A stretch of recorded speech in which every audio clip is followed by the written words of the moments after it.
வேளாண் நிதிநிலை அறிக்கையை இன்று தாக்கல் செய்கிறார் அமைச்சர் எம்.ஆர்.கே. பன்னீர்செல்வம். விவசாயிகளின் கோரிக்கைகளை நிறைவேற்றும் வகையில் அறிவிப்புகள் இருக்கும் என எதிர்பார்ப்பு.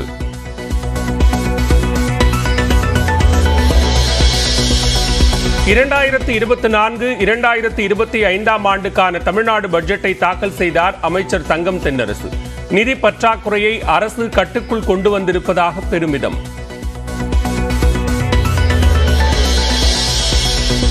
குடிசைகளில் வாழும் 8 லட்சம் குடும்பங்களுக்கு கான்கிரீட் வீடுகள் கட்ட கலைஞர் கனவு இல்ல திட்டம். பயனாளிகளுக்கு தலா 3.5 லட்சம் ரூபாய் வழங்கப்படும் என பட்ஜெட்டில் அறிவிப்பு.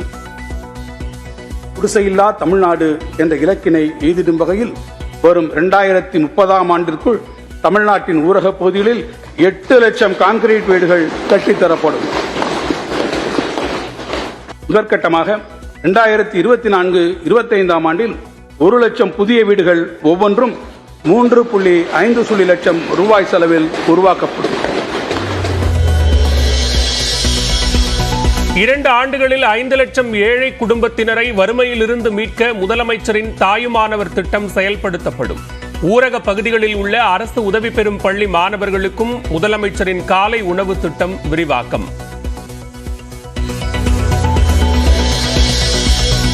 அரசு உதவி பெறும் பள்ளிகளில் படித்து உயர்கல்வி படிக்கும் மாணவிகளுக்கும் புதுமை பெண் திட்டத்தின் கீழ் மாதம் 1000 ரூபாய் நிதி என பட்ஜெட்டில் அறிவிப்பு.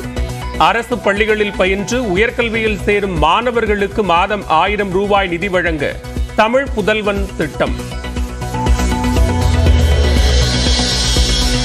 சென்னை விமான நிலையத்திலிருந்து கிளாம்பாக்கம் பேருந்து நிலையத்திற்கு மெட்ரோ ரயில் விட 4625 கோடியில் திட்ட அறிக்கை. ஆவடி பரந்தூருக்கும் மெட்ரோ ரயில் நீட்டிக்கப்படும் என பட்ஜெட்டில் அறிவிப்பு. மெட்ரோ ரயில் வழித்தடத்தை சென்னை விமான நிலையத்திலிருந்து கிளாம்பாக்கத்தில் உள்ள கலைஞர் நூற்றாண்டு பேருந்து முனையம் வரை நீட்டிப்பதற்கான விரிவான திட்ட அறிக்கை 4625 கோடி ரூபாய் மதிப்பீட்டில் பெறப்பட்டு ஒன்றிய அரசின் மூலதன பங்களிப்பிற்காக ஒப்புதல் கோரப்பட உள்ளது. மேலும் கோயம்பேடு முதல் ஆவடி வரையிலும் பூந்தமல்லி முதல் பரந்தூர் வரையிலுமான 2ஆம் கட்டத்தின் நீட்டிப்பு வழித்தடங்களுக்கு விரிவான திட்ட அறிக்கைகள் தயாரிக்கப்படும். சமூக நீதியை மையமாக கொண்ட நிதிநிலை அறிக்கை என முதலமைச்சர் மு.க.ஸ்டாலின் பெருமிதம். தமிழ்நாட்டின் பெருங்கனவுகளை மாபெரும் இலக்காக கொண்டுள்ளதாகவும் பாராட்டு.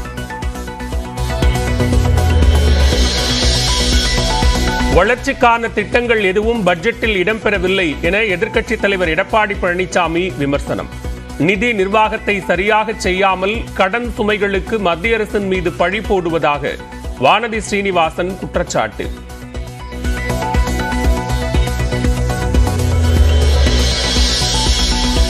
பொக்கிஷம் போன்ற நிதிநிலை அறிக்கையை தமிழ்நாடு அரசு தாக்கல் செய்திருப்பதாக தமிழ்நாடு காங்கிரஸ் தலைவர் பாராட்டு. எதிர்பார்ப்புகள் நிறைவேறவில்லை என பாமக குற்றச்சாட்டு.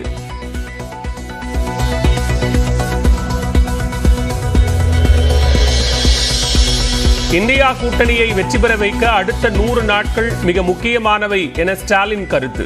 கடமை உணர்வோடு ஓய்வின்றி உழைக்க வேண்டும் என திமுகவினருக்கு அறிவுறுத்தல்.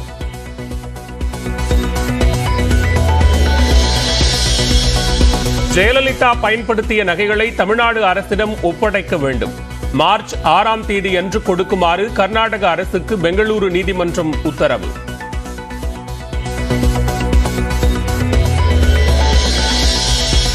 டெல்லி நோக்கிய பயணம் திட்டமிட்டபடி நாளை தொடங்கும் என விவசாயிகள் அறிவிப்பு. குறைந்தபட்ச ஆதார விலையில் பருப்பு வகைகளை கொள்முதல் செய்யும் மத்திய அரசின் பரிந்துரையை ஏற்க மறுப்பு.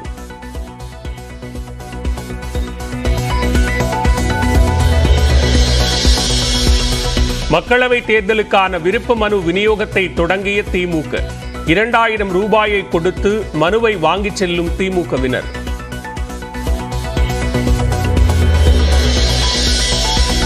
நாளை முதல் மார்ச் 1 வரை மக்களவைத் தேர்தலுக்கான விருப்ப மனு பெறும் அதிமுக. பொது தொகுதிக்கு 20,000-ம் தனி தொகுதிக்கு 15,000-ம் விண்ணப்ப கட்டணமாக நிர்ணயம்.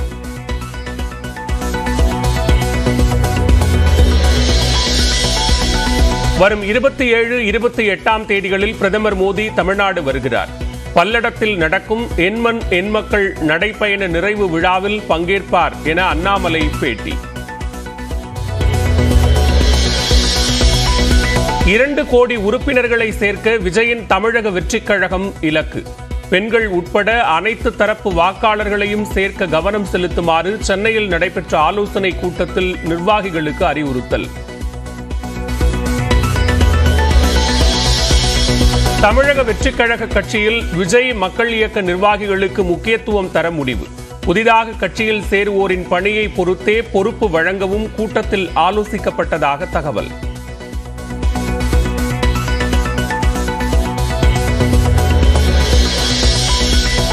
தெற்கு நோக்கி செல்லும் ஆம்னி பேருந்துகள் போரூர், சூரப்பட்டு மற்றும் கிளாம்பாக்கத்தை தவிர வேறு எந்த இடத்திலும் பயணிகளை ஏற்றி இறக்கக்கூடாது. மீறினால் நீதிமன்ற அவமதிப்பு நடவடிக்கை எடுக்கப்படும் என உச்சநீதிமன்ற உத்தரவை குறிப்பிட்டு போக்குவரத்து ஆணையர் எச்சரிக்கை.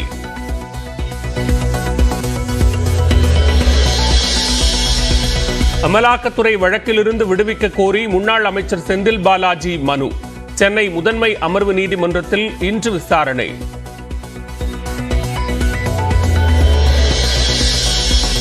சண்டிகர் மேயர் தேர்தலில் முறைகேடு நடைபெற்றதாக குற்றச்சாட்டு எழுந்த விவகாரம். கேமராவை பார்த்தது ஏன், வாக்குச்சீட்டில் திருத்தம் செய்தது ஏன் என தேர்தல் அதிகாரிக்கு உச்சநீதிமன்ற நீதிபதிகள் சரமாரி கேள்வி.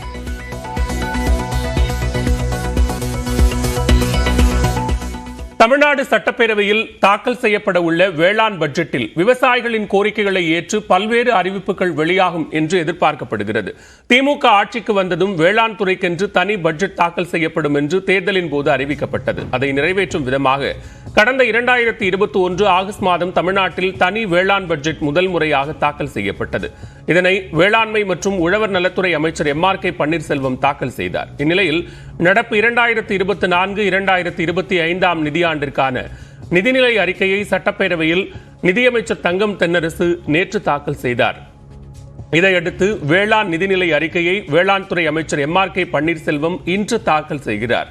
கடந்த ஆண்டு வேளாண் துறைக்கு 38,904 கோடி ரூபாய் ஒதுக்கப்பட்டது. இந்நிலையில் எதிர்வரும் நாடாளுமன்ற தேர்தலை முன்னிட்டு கடந்த ஆண்டை விட கூடுதல் நிதி ஒதுக்கி பல்வேறு அறிவிப்புகள் வெளியாகும் என்று கூறப்படுகிறது. எனவே விவசாயிகளின் கோரிக்கையை ஏற்று தோட்டக்கலை, கூட்டுறவு, பால்வளம், மீன்வளம், கால்நடை பராமரிப்பு, மின்சாரம் உட்பட விவசாயம் தொடர்புடைய துறைகளுக்கான திட்டங்களும் அறிவிக்கப்படும் என்று எதிர்பார்க்கப்படுகிறது.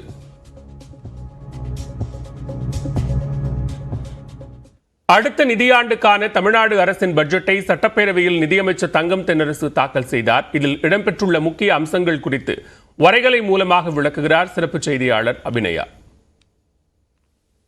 தமிழ்நாடு பட்ஜெட் 2024 இடம்பெற்றிருக்கக்கூடிய முக்கியமான அறிவிப்புகள்லாம் என்னென்ன அப்படின்னு பார்க்கலாம். முதலாவதாக கலைஞர் வீடு கட்டும் திட்டம் மூலமாக கலைஞரின் கனவு இல்லம் திட்டத்தின் கீழே ஒவ்வொரு வீட்டுக்கும் 3.5 லட்சம் ரூபாய் ஒதுக்கீடு செய்து ஒட்டுமொத்தமாக 8 லட்சம் வீடுகள் கட்டித்தரப்படும் என்பதற்கான அறிவிப்பு என்பது வெளியாக இருக்கு.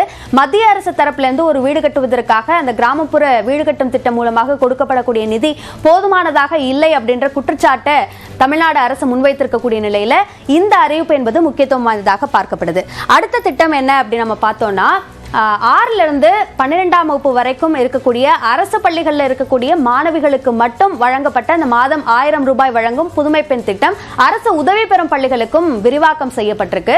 அந்த அரசு உதவி பெறும் பள்ளிகள் என்று பார்க்கும்போது கிறிஸ்தவர்களுடைய பள்ளி, இஸ்லாமியர்கள் உள்ளிட்ட அந்த சிறுபான்மையினருடைய பள்ளிகளுக்கும் விரிவாக்கம் செய்யப்படுவதன் மூலமாக கூடுதலாக மாணவிகளுடைய உயர்கல்வி என்பது உறுதி செய்யப்படும் என்றும் சிறுபான்மையினர் நலன் சார்ந்த கவனத்தை திமுக அரசு மேற்கொண்டிருக்காங்க அப்படின்ற ஒரு பார்வையையும் ஏற்படுத்தியிருக்கு அப்படின்னு சொல்லலாம். அடுத்ததாக 6ல இருந்து 12 வரைக்கும் அரசு பள்ளிகளில் பயிலக்கூடிய மாணவர்களுக்கு இந்த தமிழ் புதல்வன் திட்டம் மூலமாக தேர்ந்தெடுக்கப்பட்ட மாணவர்களுக்கு 1000 ரூபாய் ஒதுக்கீடு, அதாவது ஊக்கத்தொகை என்பது வழங்கப்படும் சொல்லியிருக்காங்க. ஆனால் எந்த அடிப்படையில் இந்த தேர்வு என்பது இருக்கும் என்பது ஒரு எதிர்பார்ப்பாக இருக்கு.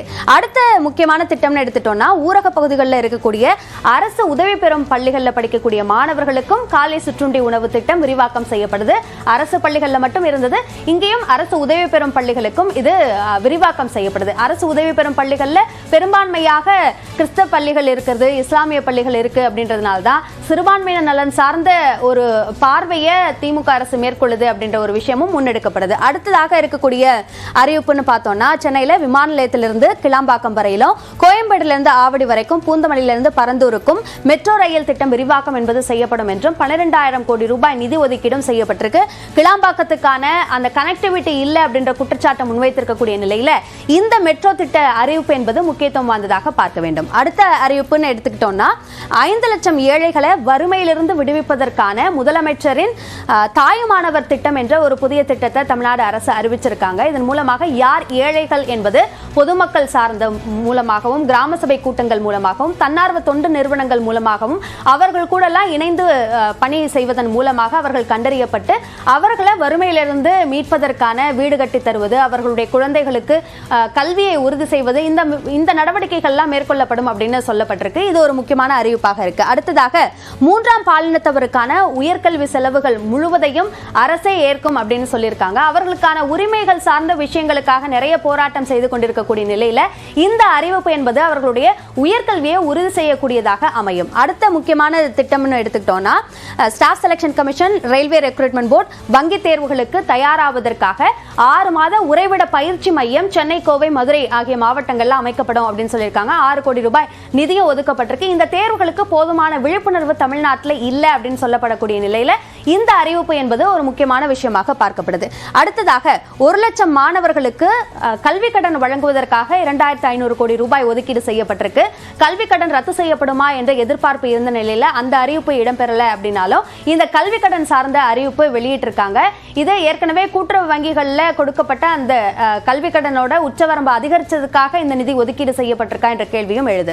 அடுத்ததாக நாம பார்க்கிறது, தூத்துக்குடி மாவட்டத்தில் 2000 ஏக்கர்ல விண்வெளி மற்றும் உந்து சக்தி பூங்கா அமைக்கப்படும் சொல்லியிருக்காங்க. இந்தியாவோட இந்த விண்வெளி ஆராய்ச்சி சார்ந்த ஈடுபாடு என்பது அதிகமாக இருக்கக்கூடிய நிலையில தமிழ்நாடு அரசோட இந்த அறிவிப்பு என்பது ஒரு தேசிய முக்கியத்துவம் வாய்ந்த ஒன்றாக பார்க்கப்படுது. இது அதுக்கு அடுத்தபடியாக மதுரையிலையும், திருச்சியிலையும், அதே மாதிரி கோவையிலுமே கூட தகவல் தொழில்நுட்ப பூங்காக்கள், டைடல் பார்க் என்பது இந்த 2 இடங்கள்ல, கோவையில் ஐடி பார்க், தகவல் தொழில்நுட்ப பூங்கா அமைக்கப்படும் அப்படின்னு சொல்லப்பட்டிருக்கு. அதற்கான நிதி ஒதுக்கீடையும் செய்திருக்காங்க. இதெல்லாம் தான் இந்த பட்ஜெட்ல முக்கியமான அறிவிப்புகளாக நம்ம பார்க்க வேண்டியிருக்கு.